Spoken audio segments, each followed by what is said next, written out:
नमस्कार, मैं मनीष स्वागत करता हूं आपको अपने इस यूट्यूब चैनल पे। दोस्तों, कल मैंने आपको राज्यसभा का एक नोटिस दिखाया था जिसमें कि एक तारांकित प्रश्न पूछे गए थे रेलवे के संदर्भ में कि क्या जो नए पद हैं वो सृजन किए गए हैं, क्या पुराने पद हटा दिए गए हैं या ख़त्म कर दिए गए हैं, उससे रिलेटेड कुछ प्रश्न किए गए थे करीम सर के द्वारा। यहाँ पे देखिएगा, जो आज मैं जो नोटिस दिखा रहा हूँ वो अलग है और कल का जो नोटिस है वो अलग है। आज के नोटिस में कुछ अलग प्रश्न पूछे गए हैं और कल के जो नोटिस है उसमें अलग प्रश्न पूछे गए हैं। आज के जो नोटिस है आप देखेंगे कि जो प्रश्न पूछे गए हैं वो हमारे सांसद हैं बिशंबर प्रसाद और श्रीमती छाया। उसके बाद 3 लोगों ने ये प्रश्न पूछा है, चौधरी सुखाराम सिंह यादव। और जो कल के मैंने आपको नोटिस दिखाए थे यहाँ पे मैं दिखा रहा हूँ, ये जो कल के जो राज्यसभा में नोटिस मतलब कल मैंने वीडियो बनाया था वो उसका डेट देखिएगा, ये 23/7/2021 में ये प्रश्न पूछे गए थे और ये करीम सर के द्वारा पूछा गया था। लेकिन आज जो मैं वीडियो बना रहा हूँ इसमें आप देखेंगे कि ये 6/8/2021 में प्रश्न पूछा गया है और इसका आंसर रेलवे के द्वारा दिया गया है, रेलवे मिनिस्टर के द्वारा दिया गया है। अब इसमें क्या प्रश्न पूछे गए हैं और पिछले वाला तो मैंने दिखा ही दिया कि इसमें क्या क्या प्रश्न पूछे गए थे, तो इसमें क्या प्रश्न पूछे गए ये भी काफ़ी इंपॉर्टेंट है और आपके ईसीए के बारे में इसमें दे रखा है। ठीक है, इससे पहले वीडियो शुरू हो आपको पता है कि टेक्स्ट बुक आपके लिए लाया है ईयरली मॉक टेस्ट पास। यहाँ पे आपको 23,000 प्लस मॉक टेस्ट मिल जाएगा।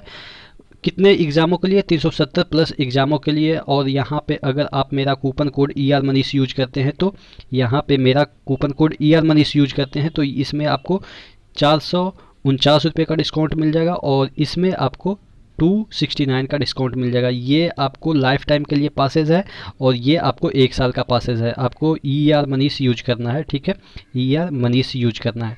ठीक है, नीचे डिस्क्रिप्शन बॉक्स में लिंक दिया हुआ है। तो बात करेंगे आज इस नोटिस की।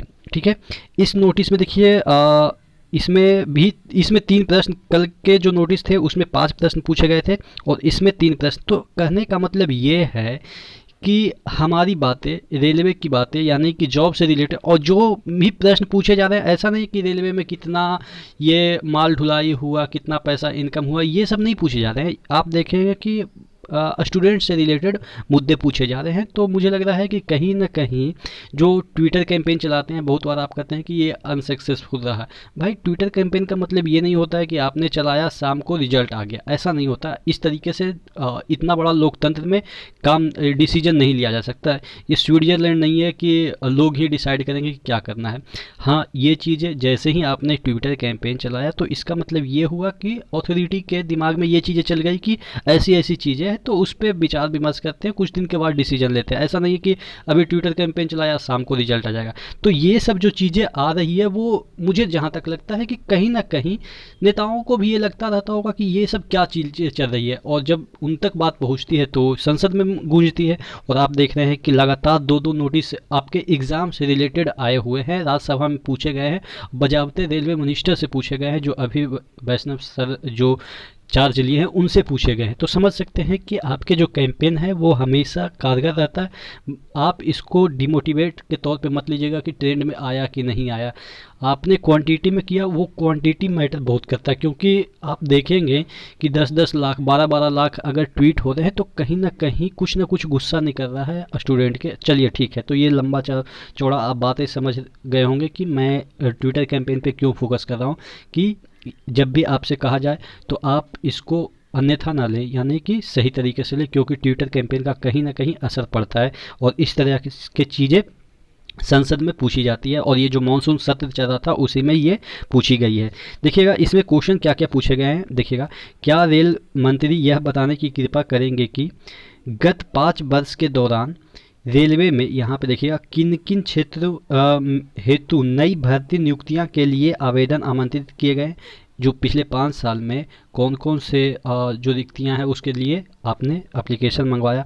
उसके बाद यहाँ पे हमें प्रश्न पूछा गया, दूसरा प्रश्न है, सभी औपचारिकताएं पूर्ण करने के बाद भी कितने भर्ती बोर्ड अभ्यर्थियों को नियुक्ति पत्र प्रदान नहीं कर रहे हैं। कहने का मतलब ये आपने कई बार इशू देखा होगा कि लोग प्रदर्शन कर रहे हैं कि अभी तक ज्वाइनिंग नहीं हुआ। इवन अभी तक ग्रुप डी का भी ज्वाइनिंग नहीं हुआ। हालांकि अब ग्रुप डी नहीं कह सकते, लेवल 1 कह सकते हैं। पहले ग्रुप डी कहते थे, आप कहेंगे कि अभी भी तो ग्रुप डी ही कहते। भाई, उसको ग्रुप डी मॉडिफाई कर दिया गया है। जो नाम है आप देखेंगे कोई भी नोटिस आएगा तो वहाँ पे ग्रुप डी नहीं लिखा रहेगा, लेवल 1 लिखा रहता है, उसको नाम चेंज कर दिया गया।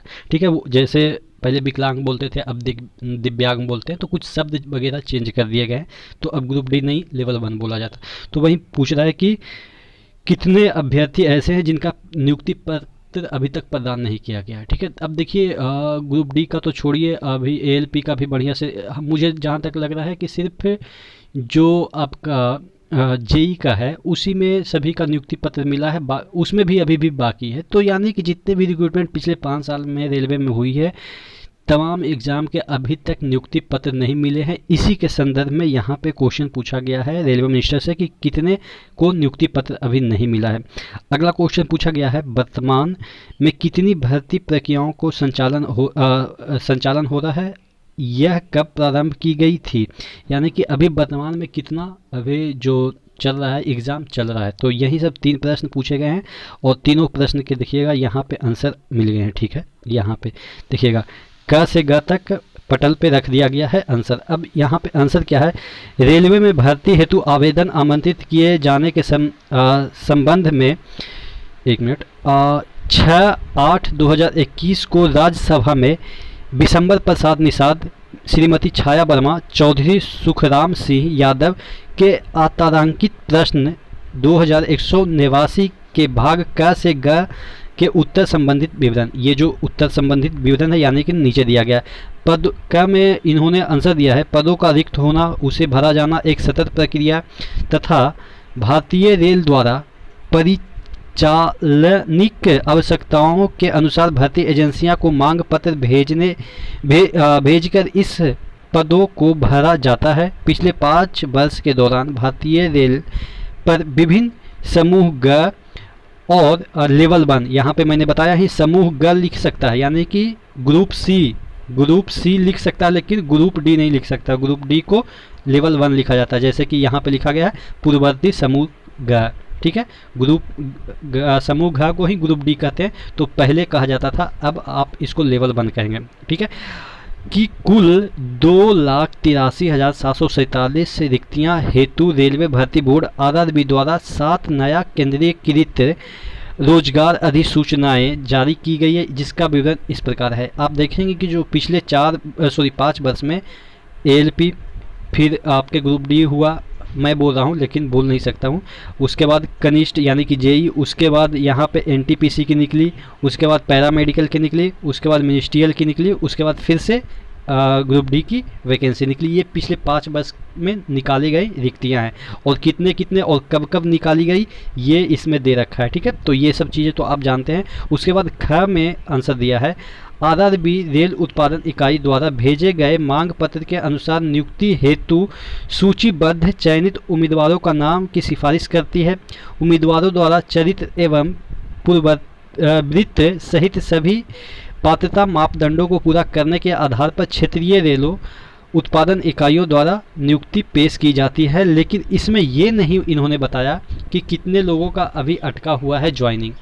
हालांकि पूछा गया था कि कितने लोगों का अभी अटका हुआ ज्वाइनिंग, लेकिन ये सिर्फ गोल मटोल क्या बोल दिए कि डॉक्यूमेंट वेरिफिकेशन होता है, उसके बाद जोनल जो चीज़ें वहाँ पे दी जाती है, उसके बाद ज्वाइनिंग होती है। लेकिन कितने लोगों की ज्वाइनिंग अभी तक अटकी पड़ी है उनका आंसर इन्होंने अच्छे से नहीं दे पाया। ठीक है, और उसके बाद घर में जो है देखिएगा 3 केंद्रीकृत योजनाएं जो कुल 1,40,713 रिक्तियों की भर्ती के लिए प्रक्रियाधीन है की स्थिति निम्नानुसार, यानी कि पूछा गया था कि करंट में कौन से वैकेंसी चल रहे हैं जिस पे कि अभी प्रक्रिया चल रही है। तो अभी उन्होंने बताया कि 3 वैकेंसी चल रही है, एक NTPC का है, एक मिनिस्ट्रियल का और एक ग्रुप डी का। अब देखिए सबसे महत्वपूर्ण चीज़ यहाँ पे अगर हम बात करें कि सबसे महत्वपूर्ण चीज़ ये है कि जो ग्रुप डी से संबंधित जो चीज़ें हैं यहाँ पे देखिएगा, ग्रुप डी से संबंधित इतना पद है और यहाँ पे दे रखा है कि परीक्षा आयोजन एजेंसी ECA की नियुक्ति कर दी गई है। यानी कि कहने का मतलब जो ECA है उसका नियुक्ति हो गया, लेकिन अभी तक क्लियर ये नहीं पता चला है कि कौन सा ECA है।